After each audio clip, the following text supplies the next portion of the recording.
안녕하십니까. 지금부터 2023년 한국정치학회가 주관하고 경제사회인문연구회와 통일연구원이 지원하는 정치통일담론소통 정통담소 제1차 소통의 시간을 가져보도록 하겠습니다. 저는 오늘 사회를 맡은 경희대학교 정치의학과의 서정건 교수입니다.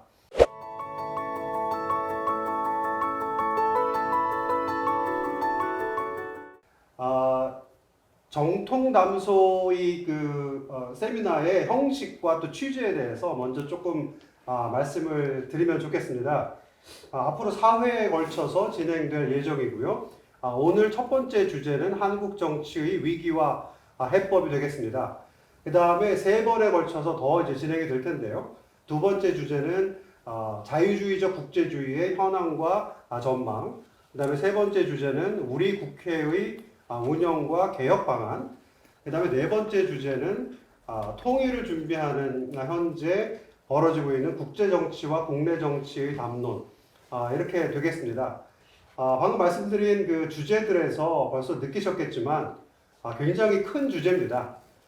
그래서 저희가 생각해 볼 때 통상적인 학술대회에서 논문을 발표하고 거기에 토론하는 그런 형식으로는 좀 제대로 된 논의가 어려울 수도 있는 그런 주제들입니다. 그렇지만 저희 정치학자들이 외면할 수 없고 이 시대가 당면하고 있는 정말 중요한 주제들이기도 하죠. 그래서 2023년 한국정치학회가 기획했습니다. 정통담소 4차례 모임을 통해서 한국 정치학계의 내노라 하는 우리 대표 연구자 선생님들을 모시고 방금 말씀드린 4가지 주제를 순차적으로 다루면서 저희가 이 한국 정치와 또 국제 정치의 여러 현안들 또 처방들을 놓고 우리가 같이 얘기를 해보려고 합니다. 그럼 오늘의 주제인 한국 정치의 위기와 해법을 말씀해 주실 발표자 두 분과 토론자 두 분을 먼저 소개해 드리겠습니다. 먼저 발표자로는 가나다 순입니다. 손병권 교수님과 윤성희 교수님이십니다. 네, 안녕하십니까. 중앙대학교 정치국제학과 손병권 교수입니다. 네, 안녕하십니까. 경희대학교 정액과 윤성희 교수입니다. 그 다음에 토론자로 나서주시는 두 분 선생님들 소개해 드리겠습니다. 우선 서복경 교수님 그리고 박경미 교수님이십니다. 예, 안녕하십니까. 더가능연구소 서복경입니다. 안녕하십니까. 전북대학교 정치학과에 있는 박경미입니다. 네, 감사합니다. 자, 오늘 이제 그 소통과 담론의 형식은 발표자 선생님들께서 각 10분 발표를 먼저 해주시겠고요. 그 다음에 토론자 선생님들께서 지정된 그 토론으로 각 5분씩 해주시고 토론해 주신 내용에 대해서 발표자 선생님들이 또 뭐 소회라든지 또 의견을 말씀해 주시고요. 그 다음에 공통 질문 한 2-3개 정도를 제가 이제 질문을 드리면 돌아가면서 각자 생각을 말씀해 주시면 되겠습니다. 자, 그럼 이제 시작해 보겠습니다. 그럼 먼저 손병권 교수님께서 발표를 해 주시도록 하겠습니다.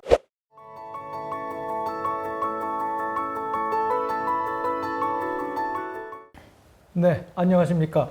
오늘 그 정치학회에서 주관한 이 그 한국 정치의 위기에 관련해서 저는 이제 발제문으로 준비한 것은 정치적 양극화, 그 위기 진단과 그 해결을 위한 처방, 이렇게 이제 타이틀을 달아봤습니다.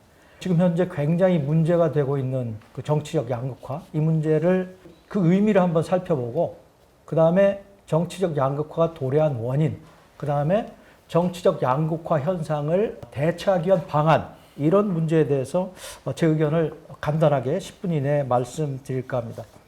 정치적 양극화라고 하는 것은 뭐 학자마다 정의가 다르겠습니다만은 양대 진영이 있다고 하면 그 진영이 서로 과거보다 훨씬 더 뭉치고 뭉친 상태에서 상대방하고 훨씬 더 대결하는 이런 상황을 우리가 일단 정치적 양극화라고 정의해 볼 수 있을 것 같고, 이 정치적 양극화라고 하는 것이 뭐 2가지 측면이 있다고 보여집니다. 서로 생각이 달라서, 정책에 대한 생각이 달라서 나타나는 뭐 이념적 양극화 이런 것이 있을 수가 있고, 또 감정이 섞여 들어가서 상대방하고 나하고 굉장히 그 감정이 섞여 들어가서 서로 미워하고 상대방에 대해서 좌절을 하고, 상대방 소속 정당이 대통령이 되면 견제하고, 뭐 견제까지는 좋죠. 굉장히 그 비리만 들춰내려고 하는 어떤 정서적 양극화. 이 두 가지 문제가 있는데 2022년 대통령 선거에서 봤듯이 굉장히 정서적 양극화라는 현상이 다른 당 후보가 싫어서 우리 당 후보를 찍는, 우리 당 후보가 좋아서 다른 당 후보를 찍는다기보다 다른 당 후보가 싫어서 우리 당 후보를 찍는 이런 그 부정적 당파성 문제와 결부돼서 굉장히 극단적인 정치적 양극화 현상이 나타나고 있고, 이것이 왜 문제냐? 양극화 현상이 일어나게 되면은 양극화 현상이 없을 때보다 훨씬 정당이나 정당 엘리트들, 뭐 국회의원, 당 대표 이런 사람들이 제시하는 프레임이나 어떤 신호 이런 것에 지지자들이 훨씬 쉽게 동조할 가능성이 커지고, 진영 논리, 소위 요새 말하는 진영 논리로 휩싸이게 될 가능성이 굉장히 크기 때문에 이 정치적 양극화라는 것이 굉장히 문제가 된다. 그래서 요새 흔히 말하는 그 민주적 퇴행, 민주주의의 퇴조, 이런 문제를 가져오고 장기적으로는 정치 공동체가 분열하게 되는 이런 원인이 되기 때문에 정치적 양극화가 굉장히 위험하다라고 생각을 해서 이 주제를 한번 짚어보기로 했습니다. 한국에서 정치적 양극화는 왜 어떤 경로를 통해서 문제가 발생하게 됐느냐. 이제 학자마다, 그 다음에 식자마다 의견이 다 다를 거라고 생각을 하는데, 첫 번째 보면은 저는 이 부분은 좀 강조하고 싶습니다만, 서양 같은 경우에는 뭐 우리가 미국이라고 하면 뭐 농촌 지역이 있고 도회 지역이 있고, 뭐 이민이 많이 들어와서 이민에 대한 반대가 있고 찬성이 있고, 그 다음에 이제 글로벌라이제이션이라든지 자유무역에 대한 찬성이 있고 반대가 있고, 뭐 하이테크 분야 종사하는 사람들이 있고, 그 다음에 이제 블루칼라, 백인 중산층이 있어서 유권자 사이의 균열이라고 하는 것이 상당히 몇십 년 동안 누적이 되어 오고, 그런 누적 위에서 우리가 2016년 트럼프 대통령 같은 사람이 나타나서 극단적인 정파적 대립이 일어났다, 이렇게 볼 수가 있는데, 조금 이따 토론하면서 말씀이 나오겠지만 한국 같은 경우에는 정당, 그 다음에 정치 엘리트들 이런 데서 싸움이 정치적 양극화를 야기했다, 이렇게 볼 수 있는 측면이 크다고 생각이 됩니다. 3당 합당으로 인해서 과거에 YS, DJ, JP, 그 다음에 이제 노태우 대통령 이렇게 있을 때는 권위주의 대 민주개혁 이런 그런 대립 구도였다가 3당 합당이 되면서 보수 진보 이런 대립 구도로 바뀌면서 인점적 양극화에 이제 단초가 생겼다가, 그게 2002년 노무현 대통령 당선, 2004년 17대 총선, 요새 이제 586 정치인이라고 하는 사람들이 그때 들어오게 되고, 또 이제 노무현 대통령 탄핵, 그 다음에 노무현 대통령의 비극적인 종말, 그 다음에 이제 박근혜 대통령 탄핵, 적폐 청산, 그 다음에 이제 20대 대선 이런 걸 거치면서 이제는 또 이념적 양극화에 더해서 뭐 각종 정치적인 비극, 사건 이런 것들이 들어가면서 정서적 양극화 현상이 굉장히 커졌죠. 이러면서 한국에서는 어떤 정치적인 상황, 정치적인 어떤 정치 행위자들, 대통령 선거 이런 비극적인 상황들이 한국의 그 정치적 양극화를 견인한 측면이 굉장히 강하다. 이 부분은 좀 제가 개인적으로 강조를 좀 하고 싶습니다.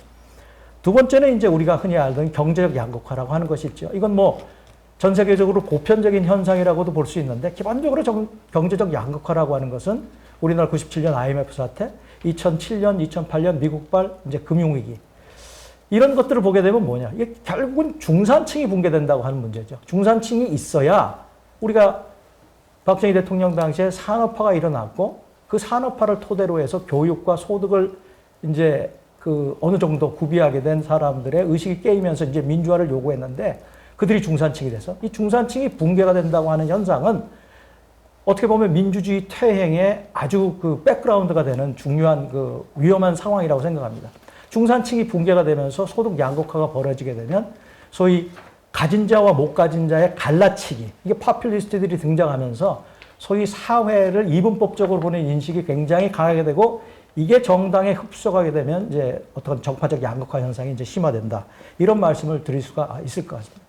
세 번째로 지적할 만한 건 또 뭐냐면, 우리가 이제 소위 SNS 매체의 발달, 뭐 지구촌 사회 형성이다, 뭐 지구는 평평해진다 해서 소위 ICT의 발달이라고 하는 것이 사람 사이의 의사소통을 통해서 번영과 평화를 가져오리라고 우리가 기대를 할 수 있었고, 그런 부분도 충분히 있었다고 생각이 됩니다만, 우리 2016년 트럼프 대통령 당선 과정에서 뭐 대한사실, 뭐 알트팩트라는 말도 나오고, 그 다음에 주류 언론에 대항하는 인터넷 언론, 그 다음에 무슨 뭐 이런 이제 군소 언론 매체들이 생기고 유튜브, 페이스북 이런 것들이 등장하면서 모든 개인이 어떤 의미에서 권위를 인정하지 않고 스스로가 해석하고 스스로가 전파할 수 있는 어떤 주권자가 되면서 소위 어떤 것이 진짜 정보가 어떤 것이 허위 정보인지 구분해낼 수 없는 사회가 됐고, 이런 허위 정보가 걸러지지 않는 상태에서는 우리 흔히 말하는 반향시 효과라든지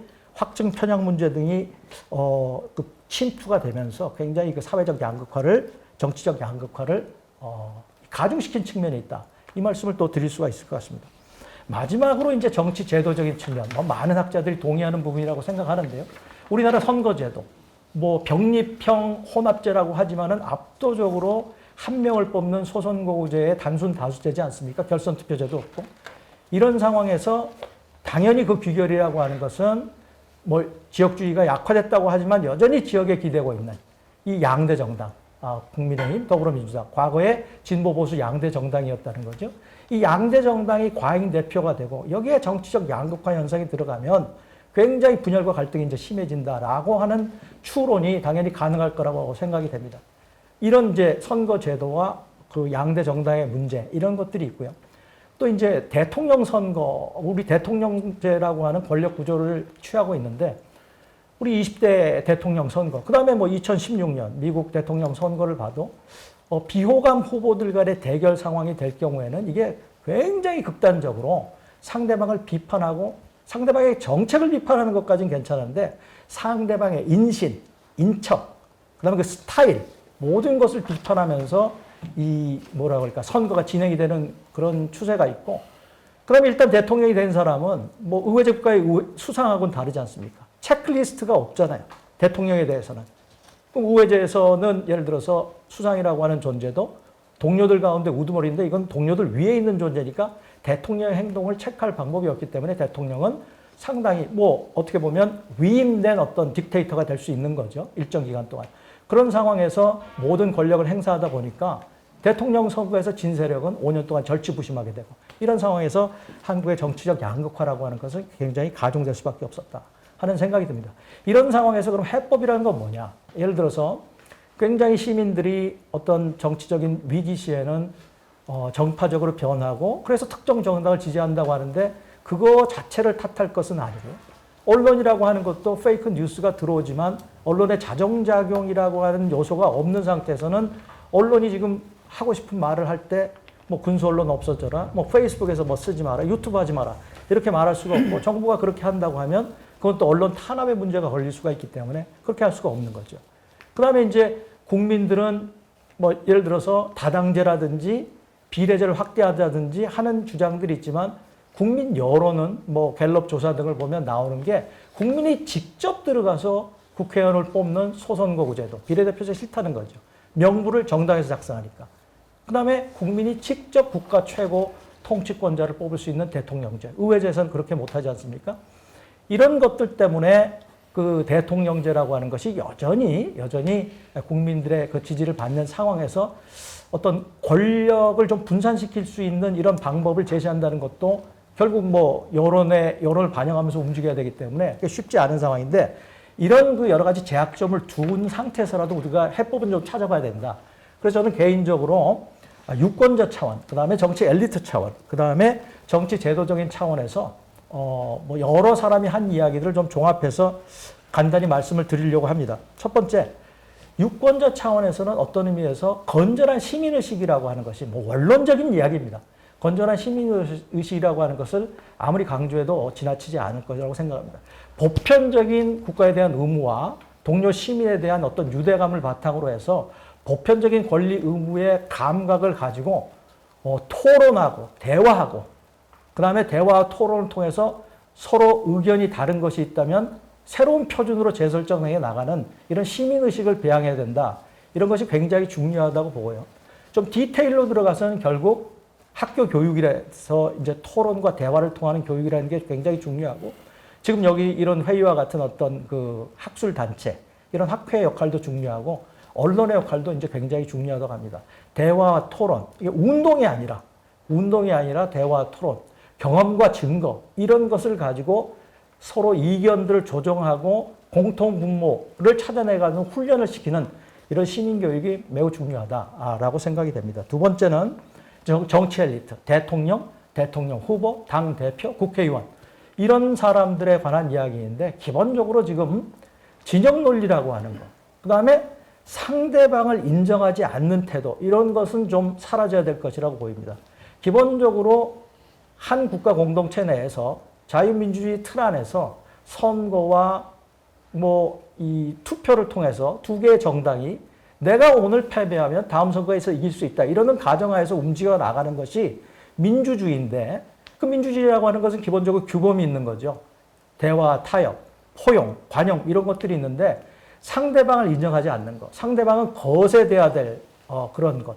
이제 서 교수님 말씀하시겠지만 어떤 상대방은 하여튼 절멸돼야 된다 이런 인식. 너는 표현하기가 좀 거친데 너는 예를 들어 토착 왜구라든지 너는 종북세력 이런 표현 같은 것은 상대방을 없애야 된다는 논리고 또 상대 정당이 모두 그런 것처럼 호도하는 용어이기 때문에 이런 것들은 정치 엘리트들이 그런 표현, 언어적인 표현 이런 것은 굉장히 자제해야 된다 이런 생각이 들고 또 중산층을 바라보면서 움직여 나가야 되지 않겠나 하는 생각이 듭니다. 마지막으로 이제 정치 제도적인 차원에서는 지금 대통령 중심제 적어도 정치적 양극화라고 하는 우리가 그 정치 위기 과제를 놓고 볼 때는 대통령제는 이게 소수 의견일까로 생각을 합니다만 좀 대통령제 지금 현행 5년 단임 대통령제는 어렵지 않나 하는 생각이 저는 개인적인 소신입니다. 그래서 이거를 그러면 비례제로 의회제로 바꾸면 문제가 해결이 되냐? 거기에 대해서는 제가 확답을 드릴 수가 없어요. 그러나 지금 현재와 같이 캠프 중심으로 움직여 나가고 상대방 후보에 대해서 굉장히 부정적인 의견을 갖는 사람들이 자기 당 후보를 이제 맹목적으로 찍는 이런 시스템 하에서는 그런 대통령제 하에서는 굉장히 양극화 현상을 극복해 나가기가 어렵다라는 생각이 듭니다. 그렇다면 좀 대통령에 쏠려 있는 권력은 좀 줄이든지 대통령제라고 한 권력 구조의 어떤 부정적인 양상을 완화할 수 있는 어떤 권력 구조가 만들어야 된다라는 생각이 들고요. 지금 선거제도 자체도 양대 정당에게 불비례적인 의석이 가는 그런 선거기 제도이기 때문에 양대 정당 제도를 고착시키고 두 개 정당은 볼 사람이 상대방밖에 없잖아요. 상대방의 모든 것이 보이잖아요. 그리고 보이는 거는 주로 부정적인 것이고 이건 싸움이 많이 나는 거거든요. 그래서 중재해 줄 정당이 없다. 그래서 뭔가 다당제를 유도해낼 수 있는 이런 어떤 선거제도, 비례성이 좀 더 확대되는 선거제도, 이런 선거제도가 있어야 될 것이라고 생각이 됩니다. 그래서 어떤 의미에서는 조금 생뚱맞은 제안이긴 합니다만 연합형 대통령제 같은 거, 여러 정당이 연합을 해서 내각을 만들고 또 대통령이 그런 서로 다른 정당에서 들어오는 장차관을 통해서 국가를 운영해 나가면서 갈등을 좀 줄여나가고 다양한 정치 세력의 어떤 정책 이런 것들을 반영할 수 있는 제도 이런 것들을 좀 구상해 볼 수 있지 않겠나 하는 것이 제 생각입니다. 이상입니다. 네, 감사합니다.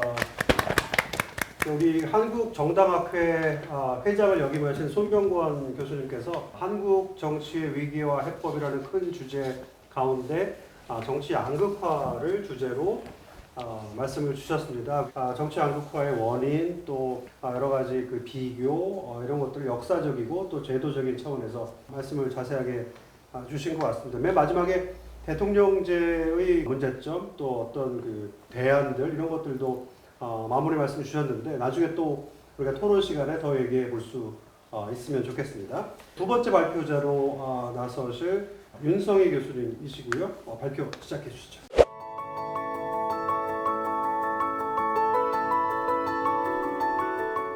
네, 안녕하십니까. 오늘 제가 발표할 내용은 전환시대와 한국 민주주의의 위기라는 주제입니다. 그래서 우선은 민주주의의 위기라는 이야기들이 오랫동안 나오고 있는데 그 위기의 내용이 무엇이냐 하는 부분에 대해서 좀 말씀을 드리고 그 다음에 두 번째로는 그러한 위기를 야기시킨 발생한 원인은 무엇인가에 대해서 말씀을 드리고 마지막으로 그렇다면은 우리가 민주주의 위기를 극복하기 위해서 어떤 노력이 필요할 것인가 이러한 순서로 말씀을 드리겠습니다. 우선 첫 번째 민주주의 위기 현상에 대한 이해입니다. 그래서 우선 저희들이 좀 명심을 해야 될 것은 민주주의 위기라는 것이 우선은 세계적인 현상이다. 한국만의 현상은 아니다. 그리고 벌써 한 20년 가까이 지속되고 있는 현상이다. 어느 한순간에 일탈적인 그런 문제가 아니다 하는 것이죠.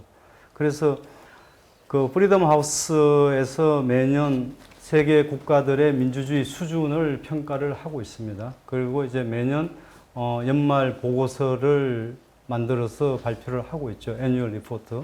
그 애뉴얼 리포트의 제목을 보면은 2007년부터 시작해서 작년 2022년까지 한 해도 빠짐없이 민주주의의 위기 내용이 제목으로 담겨 있습니다.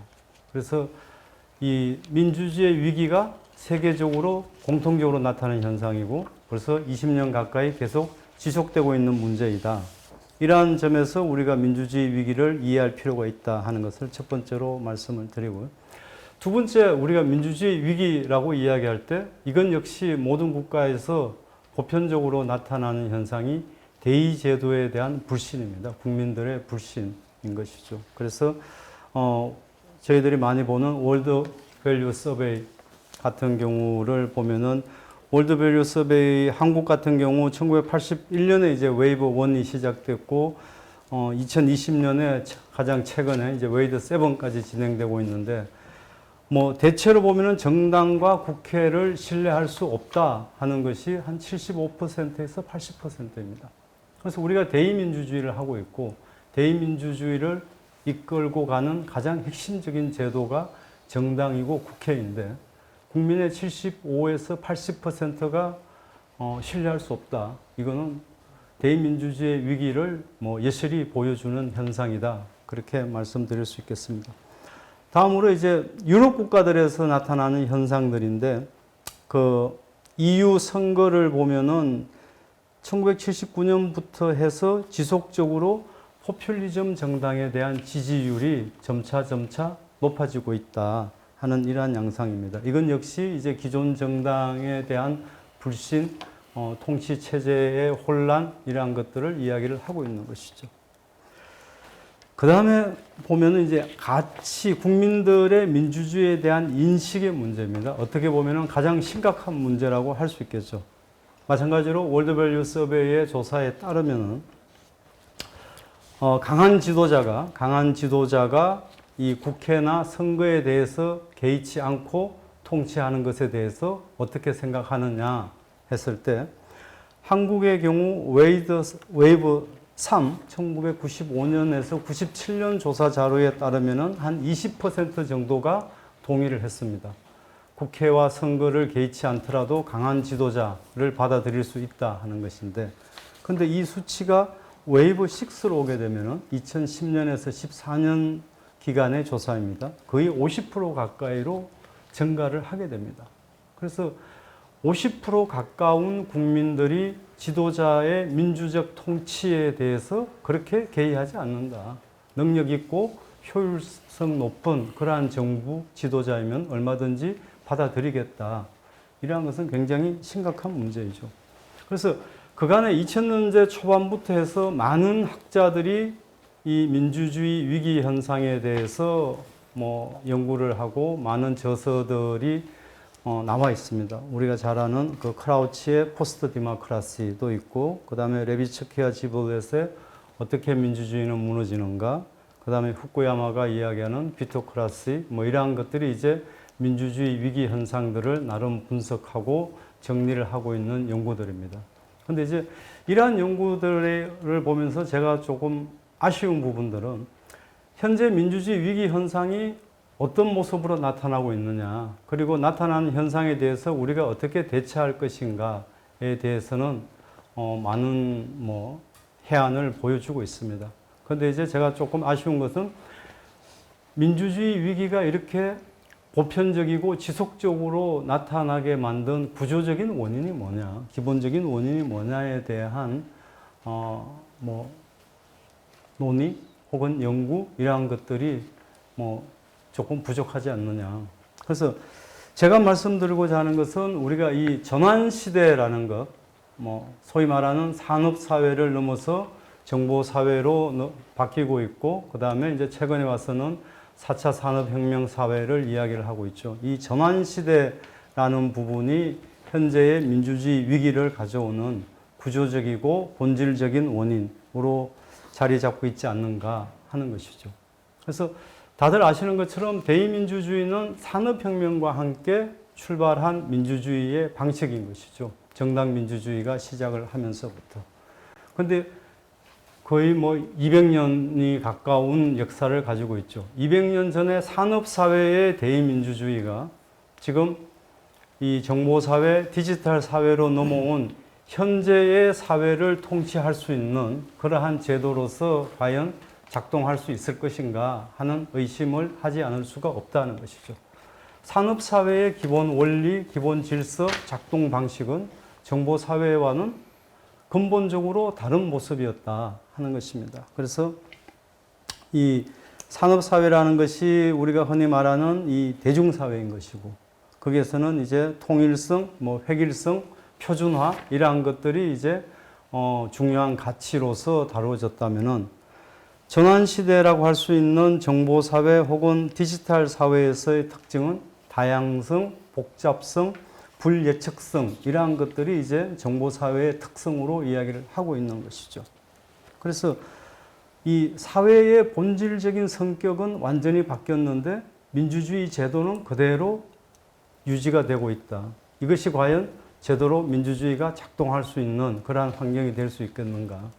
저희들이 정치학 수업에서 흔히들 강의하는 제도 지체 현상이라고 하지 않을 수 없는 것이죠. 이 민주주의 제도가 사회 환경의 변화를 쫓아가지 못하고 있는 것이다. 그래서 우리에게 필요한 것은 지금까지의 정치 개혁이나 정치 발전의 논의가 대의민주주의라는 것은 죽어진 것으로 의심을 하고, 어떻게 정당 제도를 개선할 것이냐, 어떻게 선거 제도를 개선할 것이냐, 뭐 이러한 논의가 중심이 되고 있는데, 제가 제안을 드리고 싶은 것은 그거보다는 좀 더 본질적인 개혁이 필요하다. 민주주의 제도 방식 자체가 바뀌어야 된다. 더 이상 대의민주주의 제도가 엘리트가 중심이 되는 위계적 권력 구조에 기반하는 그러한 대의민주주의가 작동할 수 있는 사회가 아니고, 그러한 엘리트 중심의 대의민주주의를 수용할 수 있는 시민들이 아니다 하는 것이죠. 민주주의의 위기를 조금 구조적인 측면에서 말씀을 드리자면은, 이거는 낸시 프레이저 교수가 쓴 낡은 것은 가고 새 것은 아직 오지 않았다 하는 책에서 제가 인용을 한 것인데, 그람시의 이야기입니다. 그람시의 이제 헤게모니를 이야기를 하면서 인용을 하면서 지금의 사회가 낡은 것은 가고 새 것은 아직 오지 않은 그러한 상태이다. 그래서 제 식으로 해석하자면은 대의민주주의라는 낡은 민주주의 제도는 더 이상 작동을 할 수 없는 상황인데, 그것을 대체할 수 있는 그런 새로운 민주주의 방식은 무엇이냐, 민주주의 모델은 무엇이냐에 대한 답을 찾지 못한 상황이 이제 이 헤게모니 위기의 상황이다. 그렇게 말씀을 드리겠습니다. 그리고 조금 더 구체적으로 대의제도가 말씀드린 것처럼 80%의 국민이 정당과 국회를 믿지 못하겠다. 대의제도의 불신이라는 것은 첫 번째로 사회 균열의 다원화에서부터 출발을 했다. 그 구조적인 문제를 봐야 된다는 것이죠. 대의제도가 첫 출발한 정당 정치의 시절은 대중정당의 시절이죠. 대중정당 정치는 부르주아 계급과 노동자 계급 간의 사회 균열이라는 것이 가장 핵심적인 사회 균열이었고, 부르주아 계급을 대표하는 정당과 노동자 계급을 대표하는 정당, 이들 간의 경쟁을 통해서 국정이 운영될 수 있는 그러한 시절이었던 것이죠. 근데 우리 다들 아는 것처럼 더 이상 사회 계급 구조가 그렇게 이원화되어 있지 않다는 것이죠. 사회 계급 구조가 훨씬 더 다분화되어 있고 다층화되어 있는 것이다. 그 다음에 이미 탈물질주의 사회의 도래를 이야기한 지도 수십 년이 되었었죠. 이 계급적 이익만이 사회 균열을 구성하고 있는 요소가 아니다. 탈물질적 가치들, 지금 뭐 인권의 문제, 환경의 문제, 뭐 심지어 요즘은 뭐 동물 생명권, 그 펫 인권, 펫의 뭐 기본권이라고 그러나요? 뭐 그러한 문제들까지 우리 삶에 있어서 이 기저로 자리 잡고 있는 가치라는 것이 굉장히 다양해졌다. 그러한 가치를 기존의 정당 제도가 대표할 방법이 없다는 것이죠.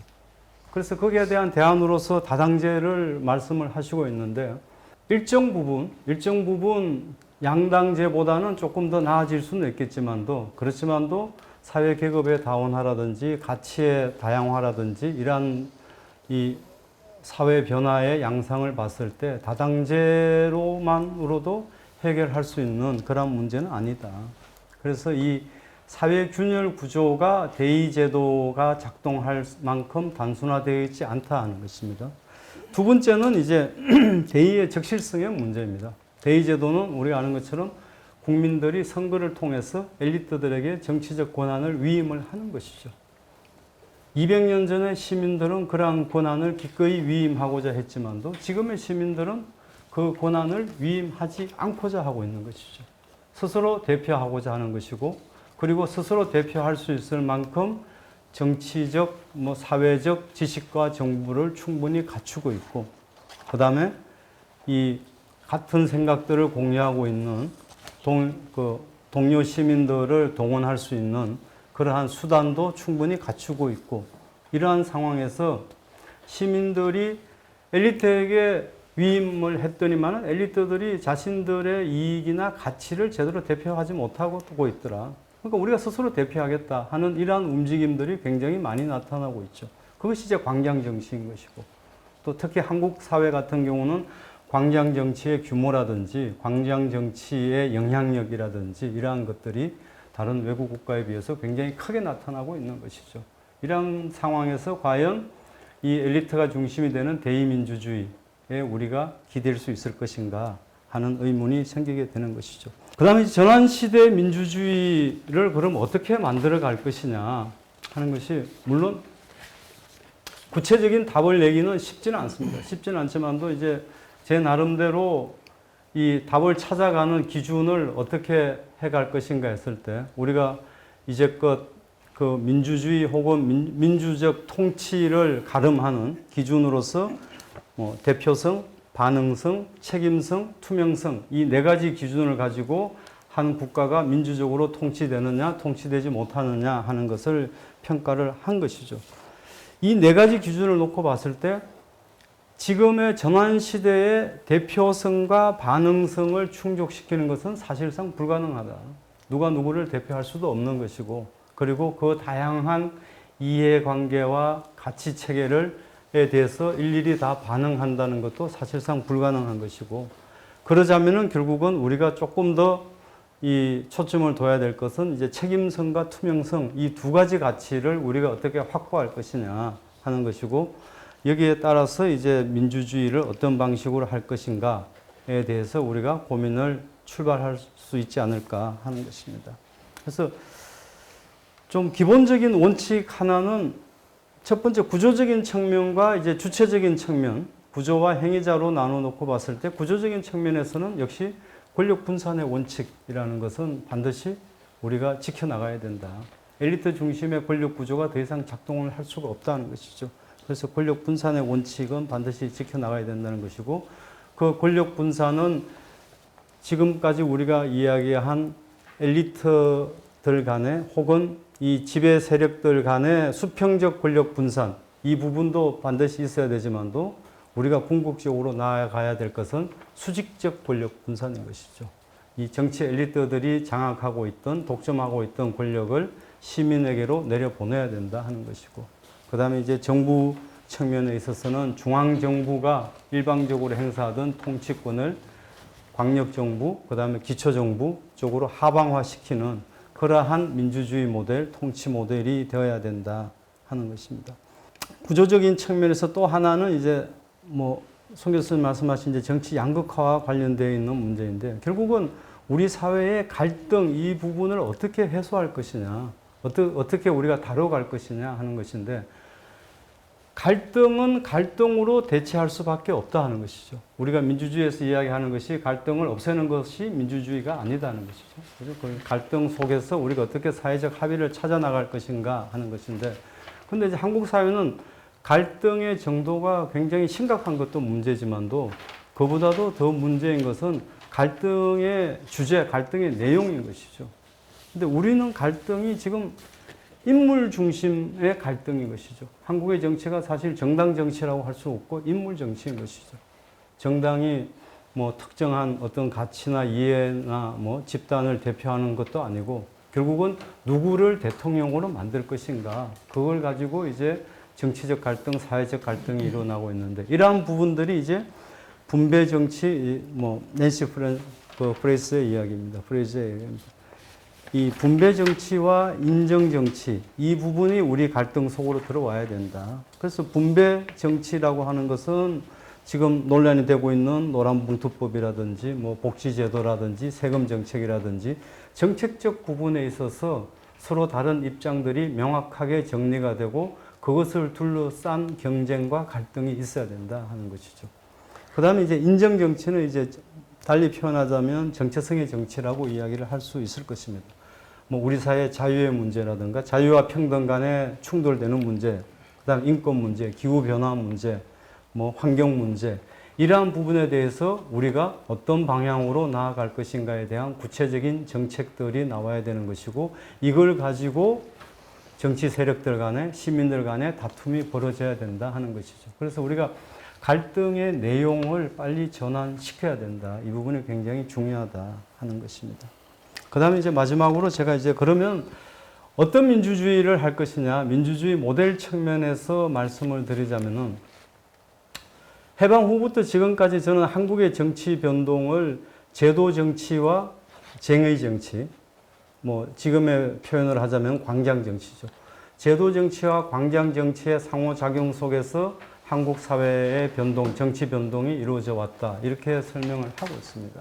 그리고 최근으로 들어오면서 광장 정치의 영향력이 점점 더 커지고 있는 것이고.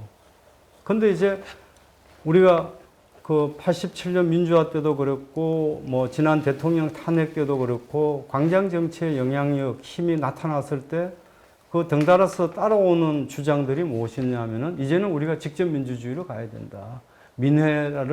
국회를 대체하는 민회를 만들어야 된다. 뭐 이러한 식의 이제 주장들이 나오다 보니까는 사회적으로 별로 호응을 얻지를 못했는데 제가 드리고 싶은 말씀은 광장 정치는 제도 정치의 대체제가 아니라 보완제로서 작동을 해야 된다 하는 것이죠. 기존의 제도 정치가 작동을 하면서 제도 정치가 근본적으로 한계를 가질 수밖에 없는 대표성의 문제라든지 반응성의 문제라든지 이 문제를 해결하기 위해서 우리가 광장 정치를 제도 정치 안으로 적극적으로 끌어들이는 그러한 방식의 민주주의를 실현할 필요가 있다.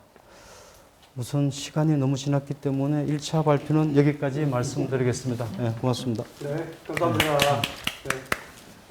우리 또 한국정치학회 회장을 역임하신 윤성희 교수님께서 한국정치의 위기와 해법 말씀을 이제 부탁드렸더니 민주주의 전반에 걸친 해안을 주셨습니다. 민주주의가 위기인데 한국만의 문제가 아니고 전 세계적으로 위기인데 결국 대의민주주의의 위기를 이제 말씀해 주셨고 그 원인에 대해서 산업사회에서 정보사회로의 이행, 그다음에 광장 정치에 대한 욕구 이런 것들을 담지 못하는 제도 정치의 한계 이런 것들에 대해서 자세하게 말씀을 주셨고요. 또 여러 가지 제가 뭐 정리할 수 없을 만큼 좋은 말씀과 굉장히 깊은 말씀을 주신 것 같습니다. 먼저 제가 토론을 듣고 그 다음에 발표하신 또 교수님들께서 또 말씀을 좀 더 이어나가시면 어떨까 싶습니다. 토론 순서는 발표하신 순서대로 손병권 교수님 발표에 대한 우리 지정 토론으로 서복경 교수님께서 먼저 한 5분 정도 말씀해 주시죠.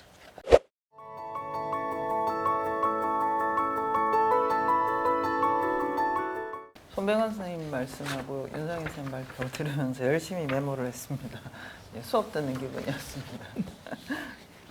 일단 손병헌 선생님 말씀에 대체로 이제 뭐 특별히 이의를 제기하기 힘들 만큼 다 동의가 되는 부분인데 하면서 이제 고민이 많이 됐던 게 한 3가지가 있습니다. 그러니까 첫 번째는 뭐냐면 글로벌 트렌드하고 한국이 유사한 부분이 어디고 그 다음에 한국만의 독특한 부분이 어딘가라고 하는 부분인데요.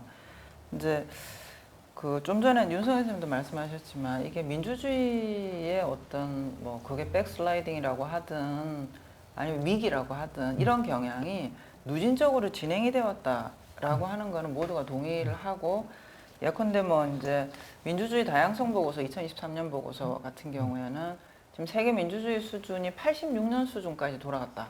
지금 이렇게 얘기를 하는 상황이거든요. 그러니까 그런 아마 분명히 그 글로벌 트렌드가 있을 거다. 그리고 한국도 그런 영향이 있을 텐데 앞서 말씀하셨듯이 이제 한국은 그 다른 나라하고 다르게 그 사건, 이벤트 이런 부분들이 되게 이제 그 정서적 양극화에 영향을 크게 미친 것 같다.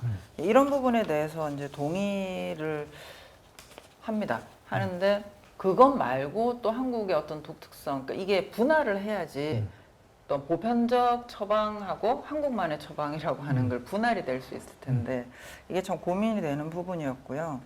두 번째가 뭐냐면 점진적으로 어쨌든 강화된 건 맞는데 그럼에도 불구하고 결절점이 있었던 건 아닌가. 과연 그 결절점을 어떻게 진단을 하고 해석을 해야 할 것인가 이런 고민이 있습니다. 그러니까 예컨대 이 뭐지 그레이엄하고 이제 스폴릭이 그 연구한 거 미국 정치 양극화에 대한 이제 연구에 의하면은 대략 한 시퀀스가 5가지 정도로 이제 배열이 된단 말이죠. 첫 번째가 이 정치 자금이나 선거 동원 조직이 제공하는 당파적 활동가 집단. 그러니까 미국 같은 경우에는 뭐 총기협회라든지 아니면 노조라든지 이런 쪽에서 이 돈하고 조직을 가지고서 정치 엘리트를 먼저 포획한다. 이게 이제 첫 번째 시퀀스고, 그 다음에 그렇게 포획된 정치 엘리트들이 당원이나 지지자들을 일종의 이제 진영화시키면서 정서적으로 양극화를 강화시킨다.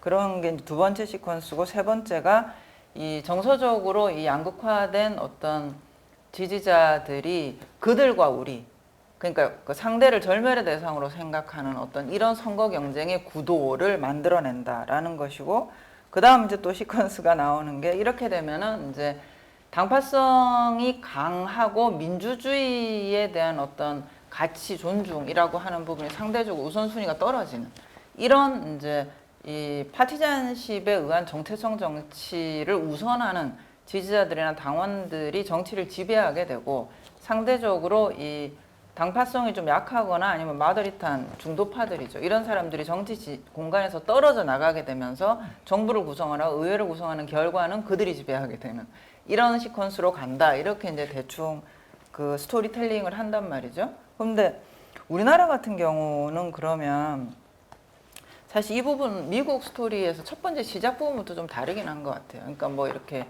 그 조직 이익 집단들이 정당 엘리트를 포획을 해가지고 정당 엘리트들이 그 당원이나 지지자들을 양극화시킨 것 같지는 않은데, 그 드라이빙 폴스는 좀 다르기는 한데, 이제 제가 선생님 말씀 그 글 보면서 생각을 해본 게 뭐냐면, 일단 정치 엘리트들을 정서적으로 양극화시킨 계기는 노무현 전 대통령 사망인 것 같다.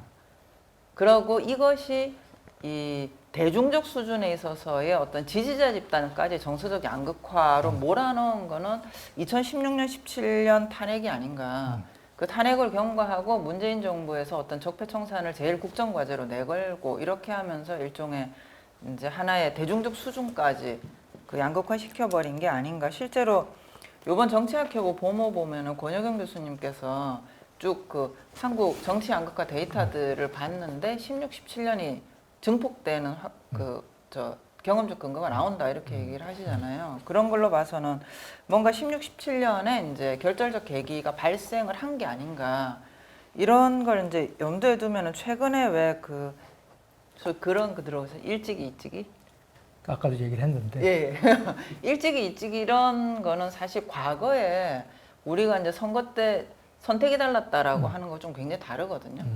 그러니까 좀 아주 좀 심하게 표현이 되는 커뮤니티들에서 나오는 걸 보면은 친구도 안 하고 싶다, 연애도 안 하고 싶다, 심지어 좀 심하면은 직장에서 같이 밥도 안 먹고 싶다. 이런 일종의 이제 말 그대로 그 파티잔십의 하나의 정체성의 영역으로 들어오는 국면까지 지금 전환이 되고 있는 게 보여요. 그래서 이게 뭔가 이 질적 전환의 타이밍이 있는 것 같은데 그걸 원인이 뭐고 어떻게 짚어내야 되는가 이런 고민들이 하나 들었고요. 세 번째가 이제 대안에 관련된 문제인데 사실 최근에 민주주의 퇴행이 나타나는 게 그 뭐 베네수엘라나 튀르키예나 이제 뭐 미국이나 이런 게 대통령제 국가긴 한데 헝가리 같은 경우는 대통령제도 아니거든요. 헝가리 오르반 정부는 의회제란 말이에요. 그러니까 이게 꼭 대통령제라는 제도적 조건하고 반으로 결착이 되나 이런 고민이 좀 있습니다.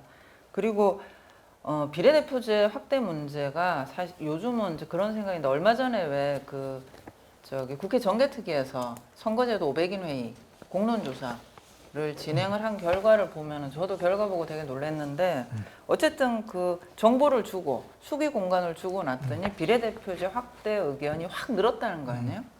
그건 뒤집어 얘기해가지고 지금 유권자들이 제도를 상상하는 정보 환경이나 수기 환경 자체가 굉장히 잘못돼 있다. 만약에 이 환경을 어떻게 뭐 언론 지형이라든지 아니면 정당들이 일상적으로 공론 공간을 만들어 준다라든지 국회라든지 지방의회 차원에서 그런 노력을 한다든지 이런 서포트가 되면은 제도 변화에 의한 어떤 개선 방안 이런 것들도 좀 그 다른 방법으로 모색을 해볼 수 있는 게 아닌가 이런 고민도 좀 들었습니다. 예, 두서없이 말씀드렸습니다. 네. 예. 감사합니다. 예, 홍평 교수님 토론 잘 들었습니다. 네. 우리 현병원 교수님 말씀 발표해 주신 거에 대한 이제 네. 토론이셨고요. 제가 제일 인상 깊게 들리는 것은 그 양극화가 이제 증폭되고 이제 하는 거의 어떤 결절점, 어떤 트리거링 그 포인트가 과연 무엇이었을까에 대해서 좀 심각하게 생각해 봐야 된다. 당파성이 정체성이 되는 현재 상황 이런 것들이 워낙 심각한데 이런 것들이 어떤 계기, 어떤 원인에 의해서 이렇게 그런 일이 벌어졌는지에 대해서 말씀해 주셨고 또 공론장 의미에 대해서도 이제 짧게 말씀 주셨고요. 자 그러면 이제 그 시간이 많이 가서 우리 박경미 교수님께서 윤성희 교수님 발표에 대한 토론을 해주시겠습니다.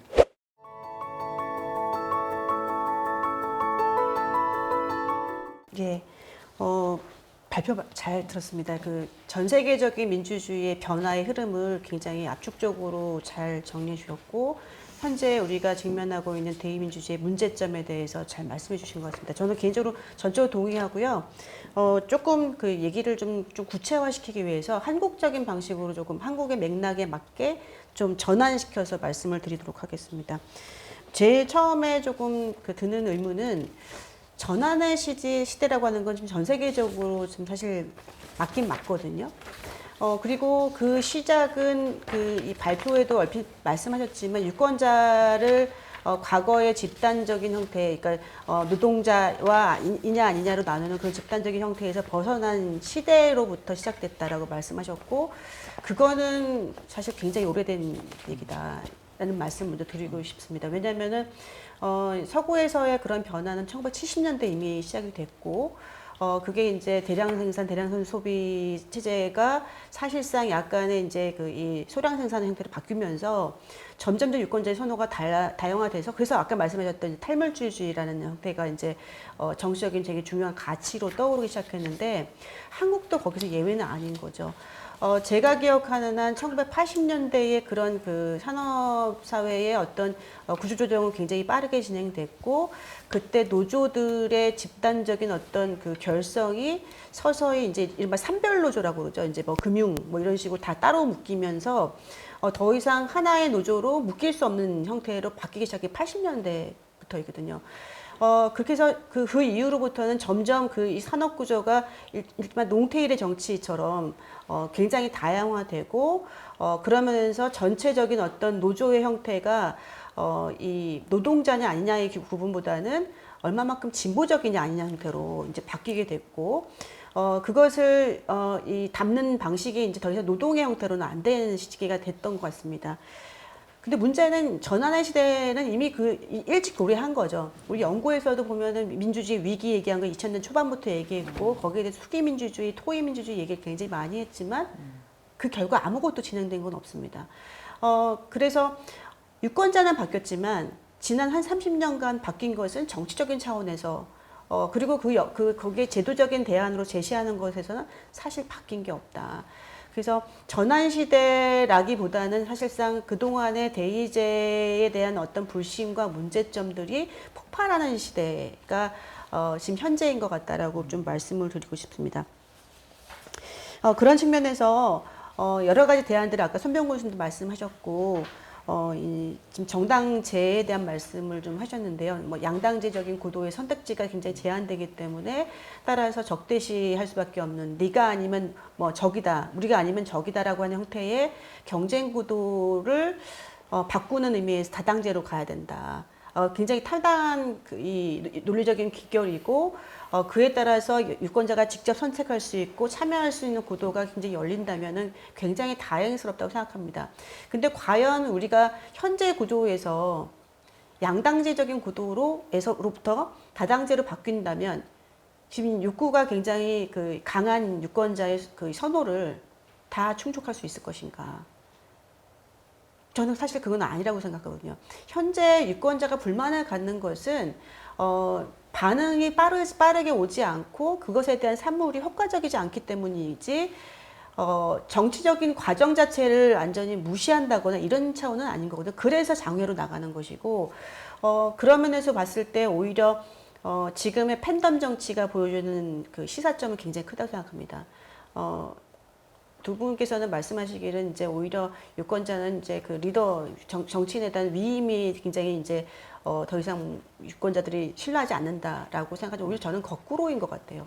지금 현재 한국도 마찬가지지만 전 세계적으로 많은 국가에서 그 리더에 대한 특히 강한 리더에 대한 어떤 욕망 이런 것들은 굉장히 강하고 따라서 오랫동안 안정적인 정당 경쟁을 해왔던 국가들, 선진 국가들에서도 이른바 강한 리더를 중심으로 한 어떤 지지의 강화가 굉장히 이제 선봉적이거든요. 그런 측면에서 봤을 때 지금은 강한 리더를 통해서 지금의 대의제도 필요 없다. 제도의 문제가 아니야 이거는. 이 리더가 똑똑해야 된다. 이런 믿음으로 바뀌고 있다는 거죠. 잘 아시겠지만 메르켈이 그렇게 긴 시간 동안 장기 집권을 하는 과정에서 그 지지 기반은 물론 이제 정당을 통해서였지만 이 난민들에 대해서 국경을 열고 뭐 이런 문제들을 해결하는 데 과정에서 사실 독단적인 결정이 굉장히 많았거든요. 그럼에도 불구하고 메르켈을 굉장히 좋아했다는 거죠. 그런 얘기들을 많이 반추해 보고 현재 우리의 그 정치를 본다면 그런 팬덤 정치도 사실 다르지 않다라고 생각이 듭니다. 그래서 말씀해주신 대의제에 대한 실망을 직접 민주주의의 어떤 직접 민주를 통해서 보완해야 된다라고 하는 부분은 굉장히 필요하고 우리가 적극적으로 고민해서 대안을 제시해야 되겠지만 더 중요한 것은 그런 제도가 바뀌면 유권자가 과연 좋아할까? 이 문제는 조금 생각해 볼 필요가 있다.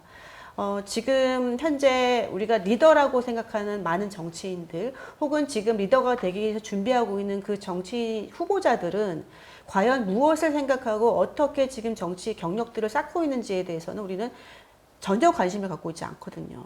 어느 날 등장한 리더에 대해서 굉장히 좋아하다가 선거에 지거나 혹은 약간의 실망스러운 일들은 다 이탈해버리는 게 일반적인 패턴이 돼버렸어요. 그런 면에서 봤을 때 그런 유권자들의 강한 욕망들을 담을 수 있는 어떤 기제는 필요하다. 그게 어떤 형태이든. 그래서 새로운 어떤 대의제를 대체할 수는 없겠지만 정당이든 아니면 다른 어떤 방식의 직접적으로 유권자가 얘기를 할 수 있는 통로. 그래서 나는 이제 나의 문제에 대해서는 직접 얘기할 수 있는 통로가 있고 앞으로 여기에 대해서 이런 것을 통해서 내가 토론해서 좋은 결론을 얻을 수 있는 장이 있다라고 하는 믿음이 있지 않은 상은 아무리 어떤 제도, 대의제를 보완하는 제도들을 보완하더라도 그거는 좀 쉽지 않다. 그런 면에서 다당제로의 변화에 수반돼야 될 것은 정당에서의 어떤 권력 분산화라고 하는 것. 그래서 그 리더가 많은 것들을 독단적으로 결정하더라도 당내에서의 그런 견제나 이런 것들이 충분히 가능한 형태로 가지 않으면 앞으로도 그런 문제는 계속될 수밖에 없다. 그래서 다시 생각해봐야 돼. 우리의 대안은 정당인가에 대한 문제에 대해서 한 번 더 생각해볼 필요가 있다. 이상입니다. 네. 네, 감사합니다. 우리 박경미 교수님 좋은 토론 해주셨습니다. 제가 이렇게 듣고 있으면서 드는 거는 정말 정치 통일 담론 소통이 기획하길 정말 잘했다. 라는 생각이 듭니다. 너무 일단 재밌고요. 너무 많이 배우고 있고 너무 많이 생각하게 되는 것 같습니다. 제가 해석컨대 박경민 교수님 말씀 중에 유권자들이 제도 정치에 대해서는 당연히 불만족스럽지만 광장 정치에 대해서는 우려할 수도 있고 피곤해할 수도 있는 그런 상황이 지금 유권자들의 상황이 아닌가 그런 생각이 좀 듭니다. 자, 이렇게 해서 우리 발표 선생님도 두 분 발표하셨고 지정 토론으로 이제 두 분 선생님 토론을 해주셨고요.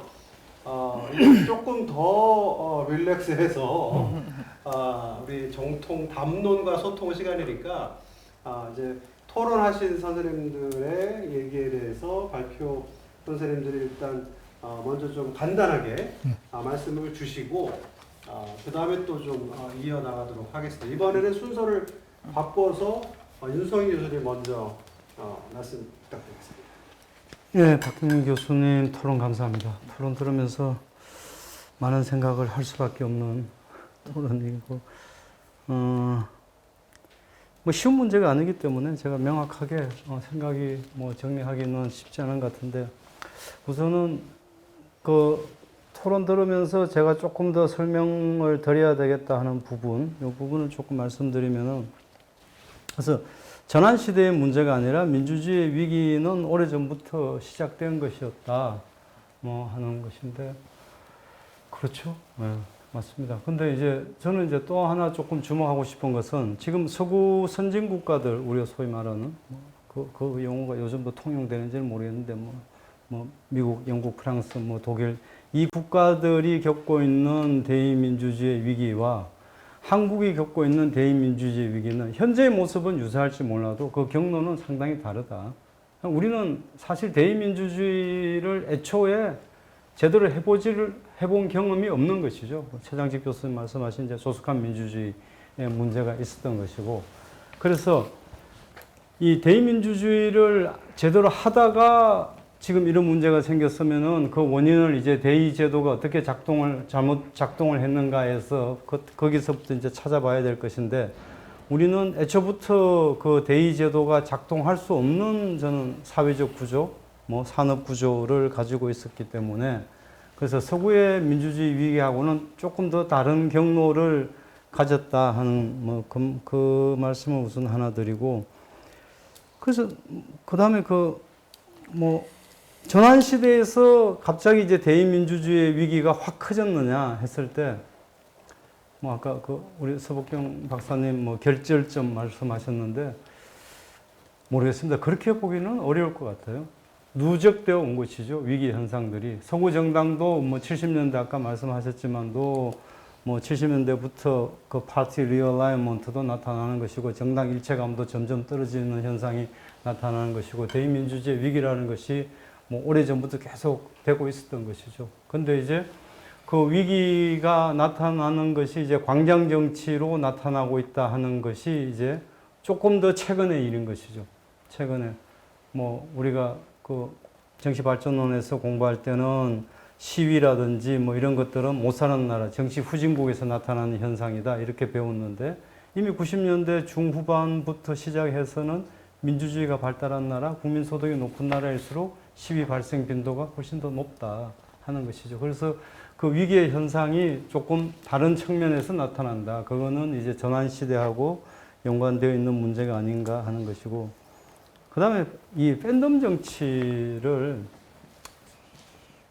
그래서 이 시민들 입장에 봤을 때는 강한 지도자가 굉장히 중요하다.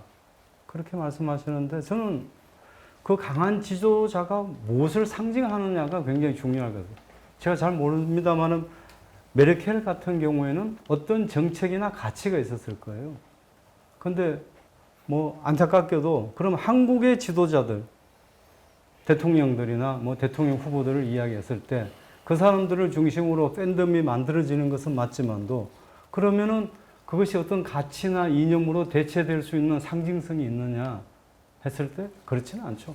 그들은 개인들의 권력, 그것을 그냥 대표하는 것이지, 뭐 특정 정치 지도자가 어떤 특별한 가치를 지향하고 그리고 팬덤이 그 가치를 중심으로 모여들고 그런 건 아니죠. 그런 면에서 이제 팬덤 정치가 굉장히 우려스럽다. 메르켈 상황하고는 비교하기 어렵다. 네, 이 정도로 하겠습니다. 네, 손 교수님. 네, 서 박사님 말씀이 특별히 좀 공세적이질 않아서 뭐 답변하기가 뭐 상대적으로 뭐 편합니다만 저는 그 문제 제기하신 거 이게 지금 민주주의 위기라고 할 때 소위 글로벌한 현상으로서의 민주주의 위기와 한국적인 어떤 특수성, 뭐 정당 양극화라 그래도 좋고요. 그런 거를 지적해 주신 거는 굉장히 중요하다고 봅니다. 그래서 사실은 한국적 특수성 얘기는 우리가 뭐 논문을 쓴다든지 뭐 외국에서 무슨 뭐 카르텔 정당이다, 뭐 캔디 센터드 파티다 이런 얘기할 때 항상 논문을 쓰면서 그런 표현, 우리도 그런 정당으로 바뀌고 있다 하지만은 그게 이제 딱 핏이 좋은지 이런 건 늘 고민을 하면서 이야기를 하잖아요. 그래서 이제 그런 문제를 지적해 주신 건 굉장히 중요한 것이라고 보고, 그러니까 이제 특수한 문제도 있고, 이제 어떤 내용이 같지는 않지만 비교 정치에서 쓰는 중범위 개념이 그대로 적용될 만한 것은 많이 있다고 봅니다. 예컨대 뭐 이 병립형이라고 하지만 다수제적인 요소가 큰 그런 선거 때문에 선거제도 그런 것이 양당 제도를 만들어 놓은 거 이런 것들이 있고, 그 다음에 이제 뭐 대통령제라고 하는 것이 뭐 전취 아니면 전탈 제도로 해서 소위 정권에서 이제 떨어져 나간 사람, 정권을 가지지 못한 사람들은 뭐라고 할까요?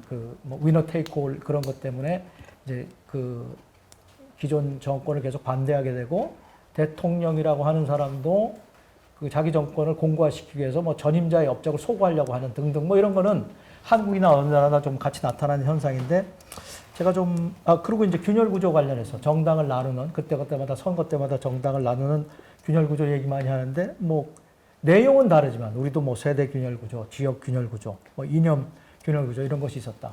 그런 건데 이제 내용은 다르지만 비교 정치에서 나오는 개념들을 다 적용해서 한국에서도 이제 설명해 볼 만한 내용인데, 근데 이제 양극화, 저는 서 박사님 지적하신 양극화의 결절점에 있어서 뭐 다른 분 어떻게 생각할지 모르지만 서 박사님 의견하고 전 노무현 대통령 사망 거기 100% 공감합니다. 그때부터 상당히 사람들이 뭐라고 할까, 이 비분 강개해지기 시작했고, 거기서 일단 좀 이 정서라고 하는 것이 밖으로 크게 나왔다. 우리 리더가 당했구나. 그 다음에 이제 패족이라는 얘기 나왔잖아요. 그런 것들. 그 다음에 나아가서 이제 문정부 들어오고 박근혜 대통령 탄핵, 그 다음에 두 대통령이 다 보수 두 대통령이 다 영어의 몸이 되는 거, 그 다음에 이 탄핵 적폐청산 드라이브, 그 다음에 20대 대통령 선거로 오면서 굉장히 뭐라고 할까요? 지지자들이 비분강개하고 슬퍼하고 복수를 마음에 드는 이런 것들이 이거 뭐 서구 민주주의에서 잘 나타나기 힘든 이런 현상들이 좀 나타났다. 그래서 그 결절점은 그때에 있다라고 하는 거. 어떤 사건 하나를 집으라고 하면 뭐 이게 지금 논의와는 뭐 크게 중요한 이야기는 아니지만 그 문제에 대해서 좀 동의하는 편이고요. 그 다음에 이제 슬로빅 얘기하셨는데 네거티브 파티잔십. 그래서 좀 생뚱맞은 생각이지만 이 파티잔들이 굉장히 많이 참여를 하게 되면 네거티브 파티잔십에 따라서 그러면 이제 중도층이 참여를 안 한다. 그렇겠죠. 그래서 그냥 뭐 이런 생각도 가끔 해봅니다. 뭐 이걸 여기서 얘기해야 될 건지 모르겠지만 좀 강제 투표제 같은 걸 하면 다들 참여를 하게 될 거 아니에요. 뭐 강제 투표제 코스트가 얼마나 될지는 모르지만 그런 생각도 해봤습니다. 양극화 좀 해소를 위해서 강제 투표제를 해서 이 정치 꼴 보기 싫어서 들어가지 않는 사람 좀 적극적으로 좀 인게이지가 덜 되는 사람은 파티잔십이 약한 사람들 아니겠어요? 이런 사람들이 좀 더 참여해서 좀 선거를 하게 하는 걸 통해서 양극화를 좀 해소해 보자. 뭐 그것이 모든 해법은 아니겠지만 그런 생각이 하나 들고요. 그다음에 아까 박경희 박사님 뭐 엘리트 배양하는 것이 문제라고 하는데 100% 공감을 하는데, 사실 우리나라 정당법 같은 거 좀 문제잖아요. 이 정당 예를 들어서 과천 같은 데서 내가 무슨 뭐 환경 정당을 만들고 싶은데 정당법 규정에 따라서 전국적으로 뭐 협의회를 맺게 되고 두고 중앙당 두고 이런 것들을 뒀기 때문에 자생적으로 조그마한 정당이 이제 소규모 자치단체를 중심으로 생겨날 수가 없고, 거기서 훈련되고 경험을 쌓은 정치인들이 또 중앙당에 중앙에서 활동하는 정당에 스카웃되고 뭐 이런 유기적인 게 전혀 없잖아요. 전부 다 중앙에서 여기 하니까 코앞트 되는 거지 길러져 나오는 사람은 없는 거 아니에요. 이런 문제는 좀 고쳐야 되는 것이 아니냐 하는 생각이 들고 팬덤 정치 같은 거 관련해서 우리가 요새 이제 민주주의 위기할 때 요새는 양극화라든지 굉장히 시민으로서의 역할보다는 굉장히 아까 말씀하신 서 박사님 말씀하신 당파적 정체성을 가지고 들어가서 정당 양극화 현상이 커진다는 건데 과거에 우리 한번 80년대 90년대 우리 공부할 때 보면 민주주의 위기라는 거 그 참여를 안 한다는 게 위기였잖아요. 그때는 유권자들이 참여를 안 한다, 관심이 없고 옛날에 이제 대중정당 때는 노동자들이 막 참여해서 임금 인상하고 자기 생활 수준 높이려고 해서 참여를 하는데 중산층화 되면서 이제 참여를 안 한다. 그래서 그게 위기다. 정치가 공도가 된다 이런 얘기인데 요새는 막 뭐라고 할까요? 이제 소위 팬덤이라고 하는 것이 그야말로 이제 리더를 팬으로 생각해서 내가 그 사람이 좋아서 이제 참여를 하게 된다. 좀 포지티브한 측면에서만 보면 뭐 그렇게 나쁠 거는 없을 것 같아요. 이게 굉장히 참여를 하는데 이 팬덤이 기여를 한 건 있기 때문에. 그런데 문제는 뭐냐? 참여를 하는데 뭐랄까 내가 좋아하는 사람을 너무 사랑한 나머지 그 사람 반대된 사람은 다 배척해 버리는 거. 그게 하나고 두 번째는 그런 팬덤이 정당을 잡아먹는 거. 정당을 포획하는 거. 정당이 중심에 있고 팬덤 등 운동이 그 정당 중심에서 가려져서 흡수가 되어야 되는데 요사이 보면은 그게 아니라 그냥 팬덤이 정당을 잡아먹고 정당 안에 있는 사람이 전혀 국회의원이나 정치인들이 행동 방향이 줄어드는 거. 이것은 좀 문제다. 이런 생각이 좀 듭니다. 네, 감사합니다. 자, 혹시 시계를 보시면은 지금 1시간이 훌쩍 지났습니다. 네. 사실은 우리 시작 전에 말씀드렸지만 이제 시간이 남을 걸로 이제 예상하고 저희가 이제 공통 질문 몇 가지를 준비를 했는데요. 역시 기우였습니다. 네. 제 생각 같아서는 오늘 하루 종일 더 말씀 나누고 좋은 말씀들 더 들어보고 싶습니다만 요새 이제 그 넷플릭스 이런 걸 보셔도 1시간 넘어가면 조금 보기 힘들고 2탄, 3탄, 4탄을 기대하게 되지 않습니까? 그래서 저희가 오늘 이제 정치 통일 담론 소통 오늘 정통담소 제 1차 세미나를 통해서 한국 정치의 위기와 해법, 그 다음에 민주주의의 위기와 해법 이런 것들에 대해서 정말 심도 깊은 얘기를 나눠본 걸로 일단 만족하고 이제 2차, 3차, 4차에 이어질 정통담소 시간을 이제 기대하는 것으로 오늘 모임을 좀 마감해 볼까 합니다. 오늘 정말 좋은 말씀 해주시고 많이 배우게 해주신 우리 발표자 두 분 선생님, 토론자 두 분 선생님 다시 한번 감사 말씀드리고요. 이것으로 정통담소 1차 세미나를 마치도록 하겠습니다. 감사합니다. 고맙습니다.